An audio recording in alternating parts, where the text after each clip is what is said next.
শিল্পীদের এই ব্যস্ততায় বলে দিচ্ছে নগর জুড়ে ছড়িয়ে পড়েছে দুর্গোৎসবের আমেজ। কাঠ, খড় আর মাটির গাঁথুনিতে ধীরে ধীরে ফুটে উঠছে দেবী দুর্গার অপূর্ব রূপ।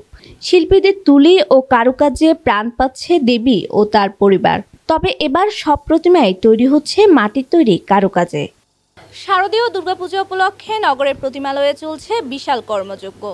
শিল্পীর হাত আর তুলির ছোঁয়ায় পূর্ণরূপ পাচ্ছে দৃষ্টিনন্দন সব প্রতিমা। নগরীর লোকনাথ শিল্পালয়ে গিয়ে দেখা যায় মৃৎশিল্পী অমর পাল সহযোগীদের নিয়ে ব্যস্ত প্রতিমা গড়তে। ইতিমধ্যে দুর্গার কাঠামো দাঁড়িয়ে গেছে, আর সহযোগীরা ব্যস্ত অন্য প্রতিমাগুলোর কাজ নিয়ে। এমনই ব্যস্ততার চিত্র চোখে পড়ে নগরের প্রায় সব প্রতিমালয়ে। মৃৎশিল্পীরা জানান, এবছর শাড়ির তৈরি সাজসজ্জায় প্রতিমার খরচ বেশি হয়।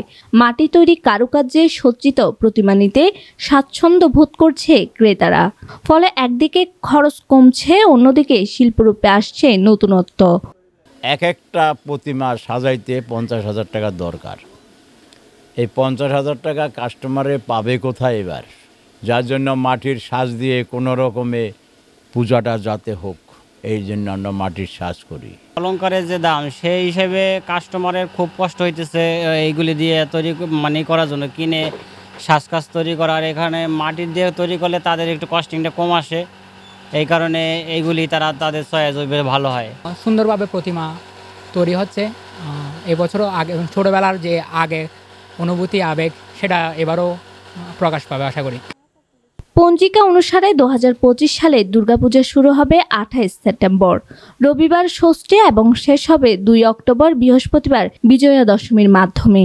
এবছর মহালয়া অনুষ্ঠিত হবে 21 সেপ্টেম্বর। ফলে পূজার দিনক্ষণ কিছুটা এগিয়ে আসায় এখন প্রতিমা শিল্পীদের কাছে ব্যস্ত সময়।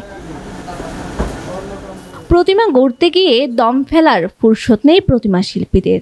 নির্ধারিত সময়ে দুর্গা, লক্ষ্মী, সরস্বতী, কার্তিক, গণেশ, মহিষাসুর ও দেবীর বাহন সিংহকে সম্পূর্ণ করতে দিনরাত কাজ করে চলছে তারা।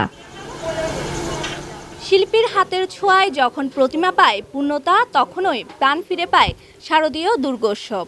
আর সেই প্রতীক্ষার আনন্দে ভরে উঠেছে নগর। এখন শুধু অপেক্ষা পূজার দিনের। মমি ভট্টাচার্য, দৈনিক অর্থনীতি, চট্টগ্রাম।